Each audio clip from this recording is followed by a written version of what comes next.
अस्सलाम वालेकुम dear student, this is Mohammad Shoaib and welcome to my channel Rumez academy. आज हम लोग एक्सरसाइज नंबर 17.4 का क्वेश्चन नंबर 3 और क्वेश्चन नंबर 4 करेंगे। तो क्वेश्चन नंबर 3 स्टार्ट करते हैं। क्वेश्चन नंबर 3 में लिखा हुआ है verify D Morgan's law using Venn diagram. इससे पहले क्वेश्चन नंबर 1 और 2 में हमने वेन डायग्राम बनाना सीखी थी कि किस तरीके से हम वेन डायग्राम को जो है वो सेट्स की बनाते हैं।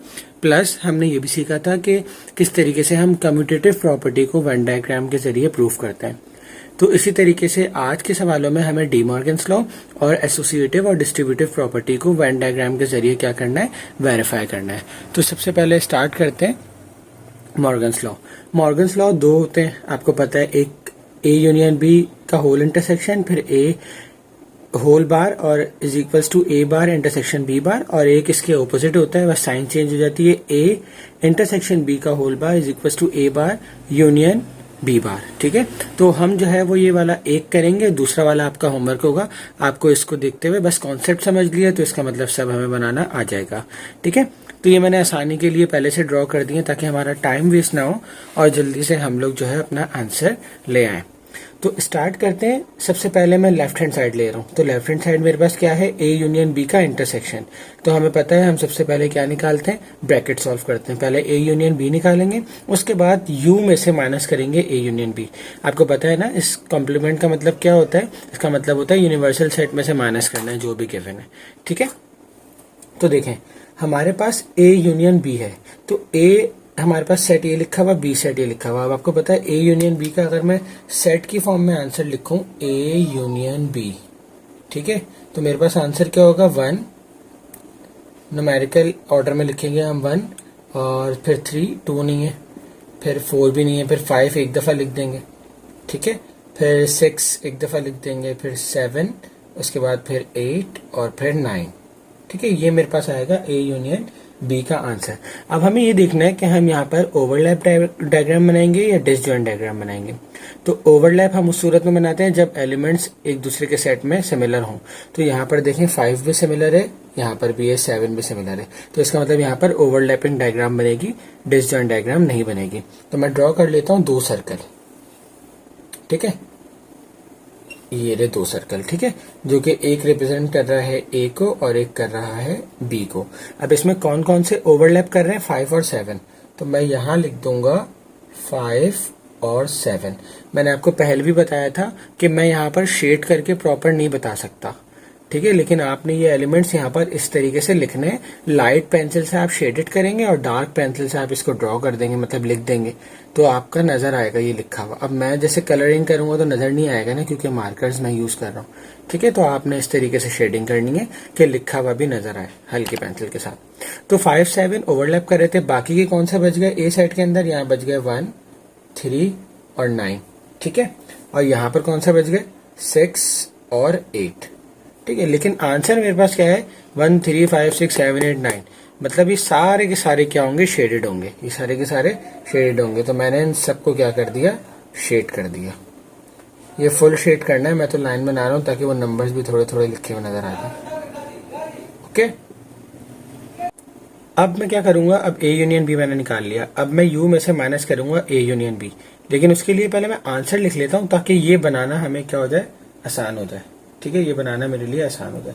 तो u minus A union B का आंसर क्या होगा, तो u क्या है मेरे पास, u है मेरे पास 1 से लेकर 10 तक।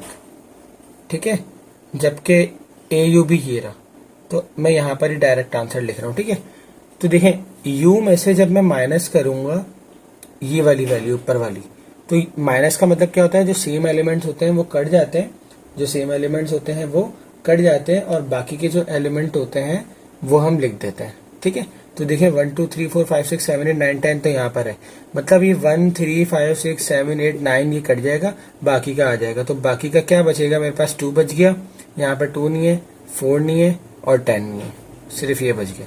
ठीक है, तो ये मेरे पास आंसर आ गया इसका। अब अगर मैं इसको ड्रॉ करूं यहाँ पर, तो ये सर्कल तो ऐसे बनेगा, यहाँ पर आ जाएगा आपका क्या था, 5 और 7। ठीक है, यहाँ पर आ जाएगा 1, 3 और 9, और यहाँ आ जाएगा 6 और 8। ठीक है, ये तो सारा ए यूनियन बी था अगर मैं इसको शेड कर दूं, लेकिन अब मुझे आंसर लिखना है u minus A union B का, और ये आंसर ये है। तो u के कौन से एलिमेंट रह रहे हैं, 2, 4 और 10 ये बच रहा है ना, ये बच रहा है, और आंसर भी मेरा यही है। तो अब मैं इसको शेड नहीं करूंगा, बल्कि इस वाले बाहर वाले पोर्शन को क्या करूंगा, शेडेड कर दूंगा। ठीक है, तो मेरे पास जो आंसर आएगा इसका ये वाला आएगा।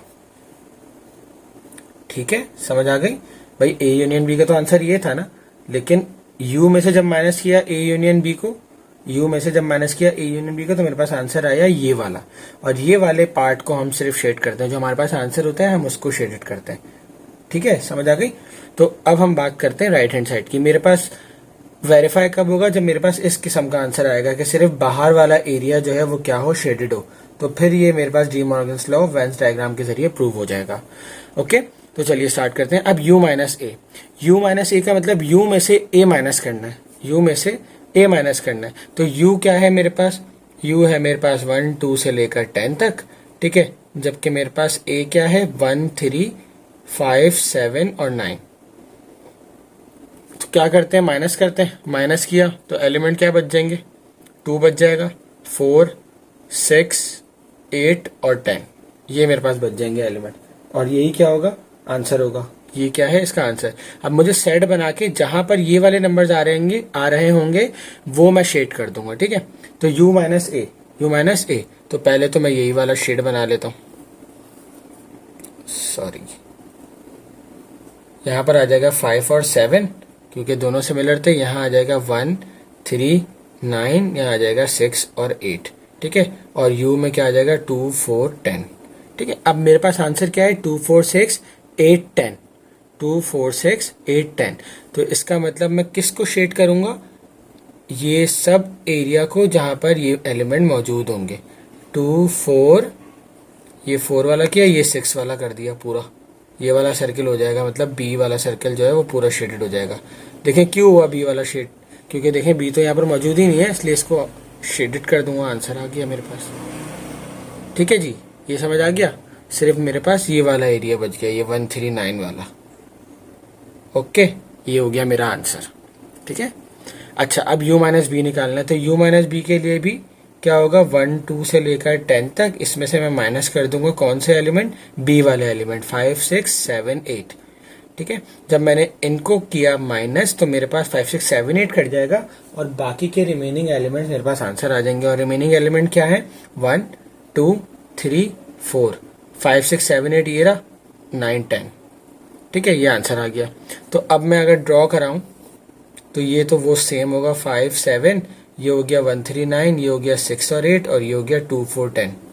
ठीक है, यूनिवर्सल सेट का आंसर क्या है, 1 2 3 4 9 10, 1 2 3 4 9 10। तो ये रहा 1 2 3 4 9 10।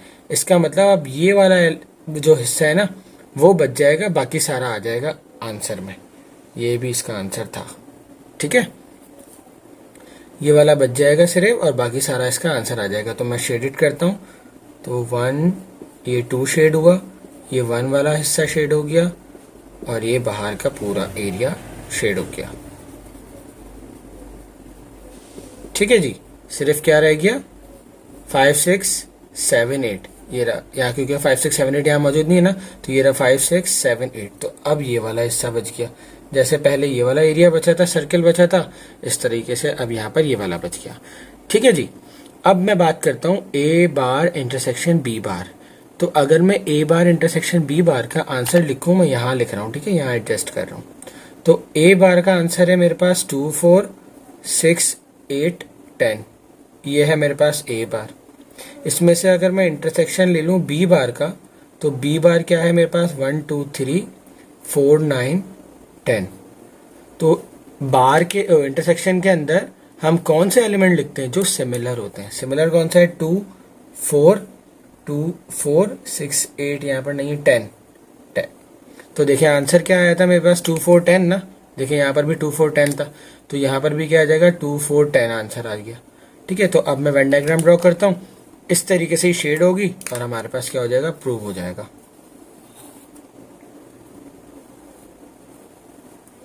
ये हो गया 5 7 1 3 9 6 और 8 2 4 10।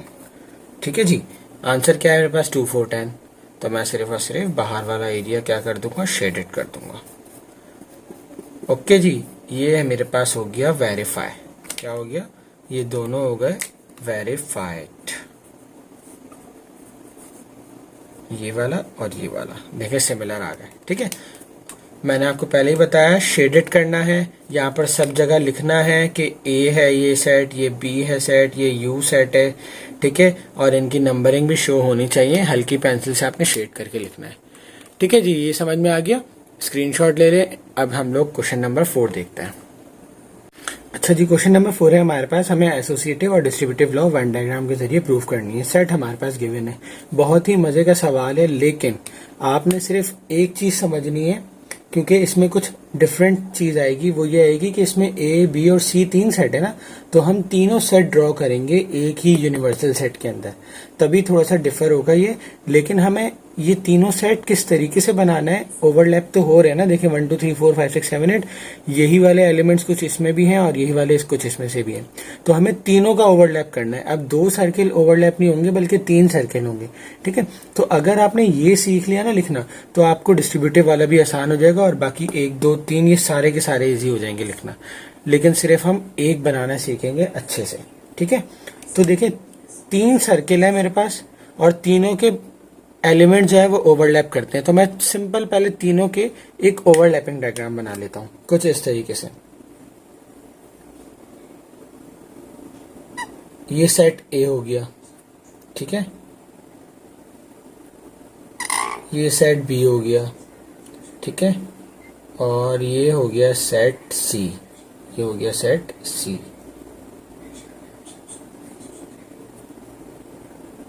कुछ इस तरीके से। अब इसका मतलब क्या है, ये पहले लिख लो ए, ये वाला एलिमेंट बी और ये वाला सर्किल सी। ठीक है, इसका मतलब ये है कि देखें जो इन दोनों के दरमियान ए और बी के एलिमेंट्स जो ओवरलैप करेंगे वो हम इस वाले पोर्शन में लिखेंगे। कौन से, मैं रेड से डिनोट कर देता हूं, इस वाले में। ठीक है, जो एलिमेंट बी और सी के दरमियान ओवरलैप करेंगे वो ये ब्लैक वाले पोर्शन में लिखूंगा। ठीक है, और जो एलिमेंट ए और सी वाले पोर्शन में लिखने जो ओवरलैप होने वो मैं इस वाले पोर्शन में लिखूंगा। ठीक है, लेकिन जो एलिमेंट ए बी सी तीनों में मौजूद होगा वो मैं इसमें लिखूंगा, ये ब्लू जो पार्ट मैंने फिल किया। क्यों, क्योंकि देखें इसमें तीनों का हिस्सा है ना, ये वाला सर्कल भी आ रहा है यहाँ पर, इसका भी आ रहा है पार्ट और इसका भी आ रहा है, तो इसलिए ये वाले पोर्शन में हम तीनों वाले लिखेंगे। तो हम ये एलिमेंट लिखना सीखते हैं, उसके बाद हम देखेंगे कि कौन सी डायग्राम बन रही है कौन सी डायग्राम नहीं बन रही। ठीक है, यहां तक समझ में आ गई ना बात, यही चीज इंपॉर्टेंट है समझने की। नहीं आई तो जरा दोबारा से जो है वो पीछे करके 20 सेकंड और दोबारा देख लें एक दफा। ठीक है, चलें स्टार्ट करते हैं एलिमेंट लिखना। सबसे पहले ए और बी की मैं बात करूं, बल्कि पहले तीनों एलिमेंट की बात करते हैं ना, कि तीनों में कौन सा कॉमन है। 1 यहाँ पर है, यहाँ नहीं है, यहाँ नहीं है। 2 यहाँ पर है, यहाँ नहीं है, यहाँ नहीं है। 3 यहाँ पर है, यहाँ नहीं है, यहाँ भी नहीं है। 4 यहाँ पर है, यहाँ पर है, लेकिन यहाँ नहीं है। 5 यहाँ पर है, यहाँ पर नहीं है, यहाँ पर है। 6 यहाँ पर है, यहाँ पर भी है, यहाँ पर नहीं है। 7 यहाँ पर है, यहाँ पर है, यहाँ पर है। 7 एक एलिमेंट ऐसा है जो यहाँ पर सब जगह मौजूद है। 7 यहाँ पर भी है, ये भी है, ये भी है। 8 9 10 देख लेते हैं। 8 यहाँ पर है, यहाँ पर है, यहाँ पर नहीं है, बस 9 और 11 तो है। इसका मतलब मेरे पास 7 एलिमेंट ऐसा है जो तीनों में मौजूद है, तो 7 को मैं लिख दूंगा यहाँ पर, ये समझ ले 7 लिखा हुआ है। अब मैं क्या करूंगा, यहाँ पर थोड़ा सा और जगह बना के 7। ठीक है जी, अब समझ आ गया, ये 7 आ गया। 7 तीनों में मौजूद है इसलिए मैंने लिख दिया। अब मैं बात करता हूँ ए और बी की। ए और बी के मैंने बताया ए और बी के एलिमेंट यहाँ लिखे जाएंगे। ए और बी में कौन से एलिमेंट मैच करते हैं, आपका 4 भी मैच करेगा क्योंकि यहाँ पर भी है, यहाँ पर भी है।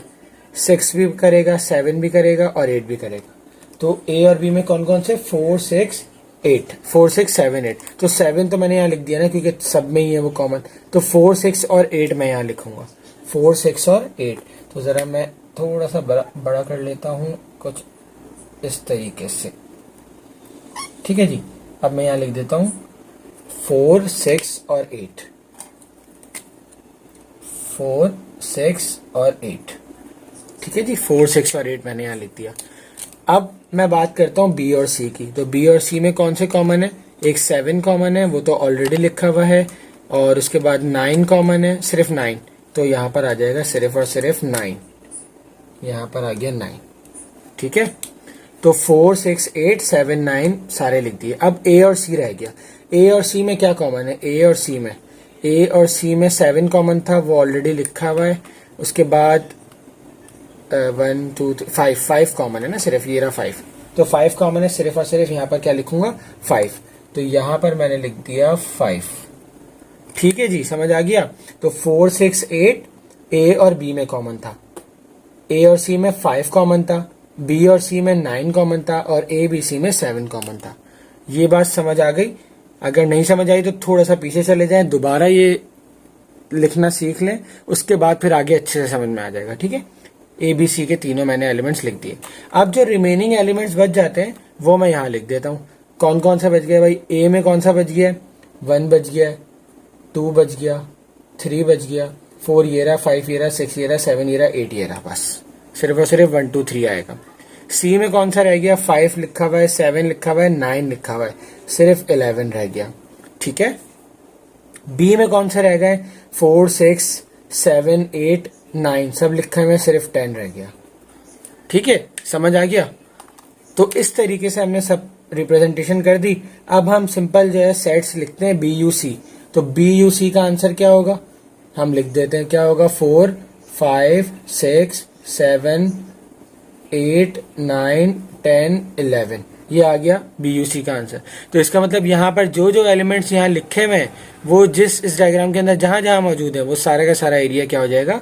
शेडेड हो जाएगा। क्या हो जाएगा? शेडेड हो जाएगा। तो चले ढूंढते हैं। 4 ये रहा, 5 ये रहा ऊपर, 6 ये रहा, 7 ये रहा, 8 ये रहा, 9 10 11।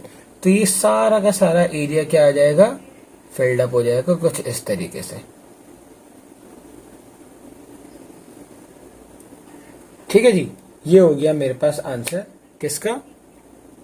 बी यूनियन सी का।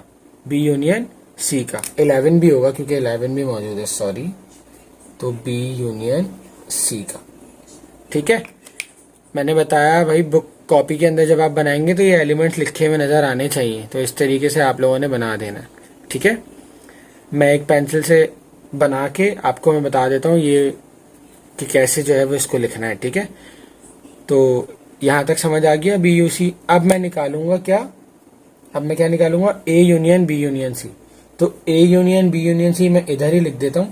अगर मैं इसकी बात करूंगा तो इसका मतलब क्या है? मेरे पास सारे के सारे एलिमेंट शेडेड होने चाहिए ना, एलिमेंट मौजूद होने चाहिए। 1 2 3 और 4 भी आ जाएगा यहाँ, 5 6 7 8 9 10 11 सारे आ जाएंगे। ठीक है, 1 2 3 से लेकर 11 तक सारे के सारे एलिमेंट्स यहाँ मौजूद हैं। तो इसका मतलब वो सारे के सारे इधर ही लिखे हुए हैं ना, तो इसका मतलब ये तीनों सर्कल क्या हो जाएंगे? शेडेड हो जाएंगे। ये तीनों सर्कल क्या हो जाएंगे? शेडेड हो जाएंगे। ये मेरे पास आंसर आ गया किसका? A union B union C का। इसी तरीके से ए यूनियन बी की अगर मैं बात करूं, ए यूनियन बी की अगर मैं बात करूं तो देखें एलिमेंट्स आप सब में वही लिखेंगे जो यहाँ पर मैंने लिख दिए, लेकिन अब शेडेड कौन सा होगा? पहले मैं आंसर लिख देता हूँ, उसके हिसाब से हम शेडेड कर लेते हैं। तो 1 से लेकर 8 तक, ठीक है, और फिर बी में और कौन से हैं? 9 10 भी हैं। तो ये सारे के सारे एलिमेंट शेड हो जाएंगे सिवाय 11 के। अब 11 यहाँ लिखा हुआ था ना इस वाले पोर्शन में, तो इसके अलावा ये जितना भी एरिया है ये क्या हो जाएगा? शेडेड हो जाएगा, और यही हमारा होगा आंसर। ठीक है, अब A union B union C, तो ऑब्वियसली सी बात है जो इसका आंसर था वही इसका आंसर होगा। तो ये सारा का सारा एरिया शेडेड हो गया। ये आ गया हमारे पास प्रूफ्ड। देख लें, दोनों के दोनों सेम है ना, दोनों के दोनों सेम है, तो वेरीफाइड एसोसिएटिव प्रॉपर्टी हमने क्या कर दी? वेरीफाई कर दी।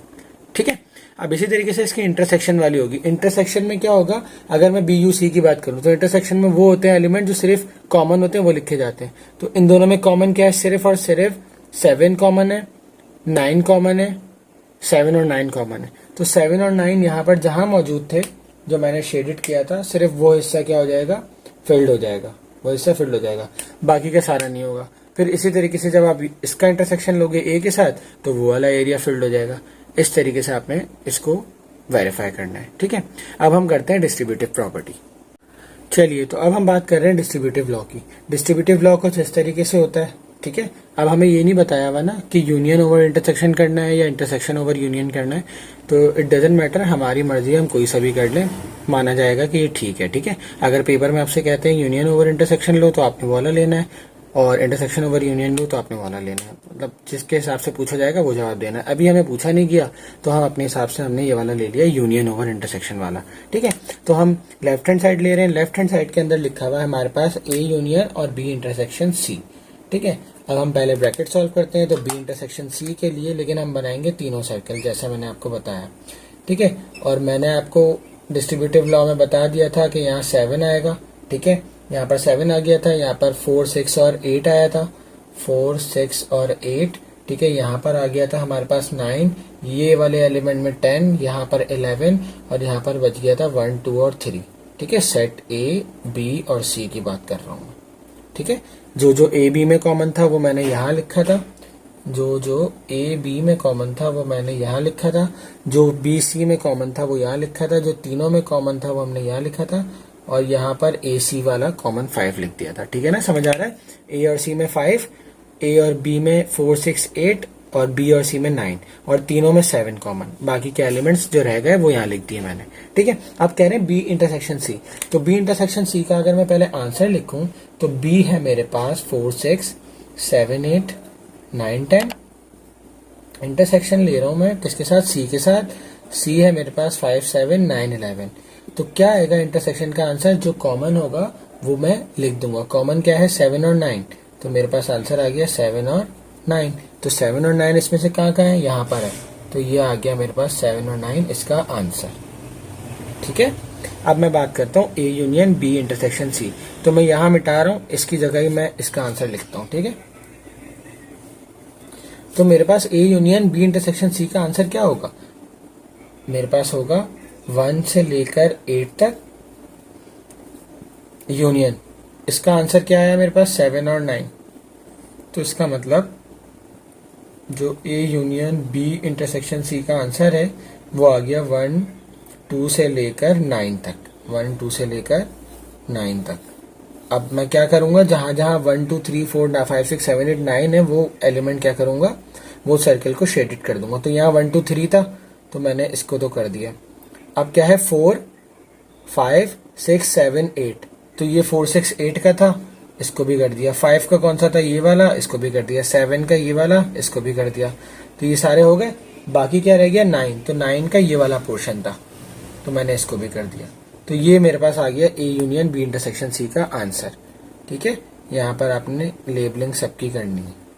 ठीक है जी, यहाँ तक समझ आ गया? कोई प्रॉब्लम नहीं।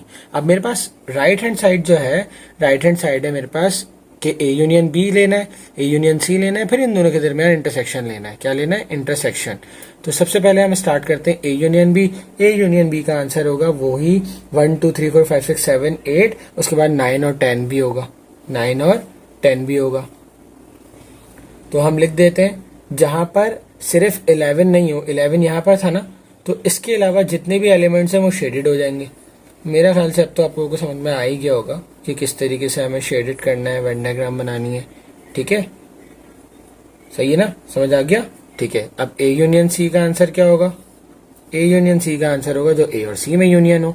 तो कौन सा नहीं है? 1, 2, 3, 4, 5, 6, 7, 8 तक आएगा और 9 और 11 रह जाएगा, बाकी सिर्फ 10 रह जाएगा। तो 10 ये वाला है, तो बाकी का सारा क्या हो जाएगा? शेडेड हो जाएगा। तो 1, 2, 3, 4, 5, 6, 7, 8, 9, 10, 11, 8, 9, 10, 8, 9 और 11, सॉरी 10 नहीं आएगा, 10 सिर्फ ये रह गया। ठीक है जी, समझ आ गया? मजा आ रहा है सॉल्व करने में? तो ये हो गया हमारे पास। अब रह गया ए यूनियन बी और ए यूनियन सी का इंटरसेक्शन। तो ए यूनियन बी का जो मेरे पास आंसर था, पहले मैं यहाँ लिखता हूँ ए यूनियन बी का आंसर, वो था 1, 2, 3, 4, 5, 6, 7, 8, 9 और 10। ये था मेरे पास ए यूनियन बी का आंसर। ए यूनियन सी का मेरे पास आंसर था 1, 2, 3, 4, 5, 6, 7, 8, 9 और 11। ठीक है, अब इनमें से क्या लेना है? इंटरसेक्शन लेना है। क्या लेना है मुझे?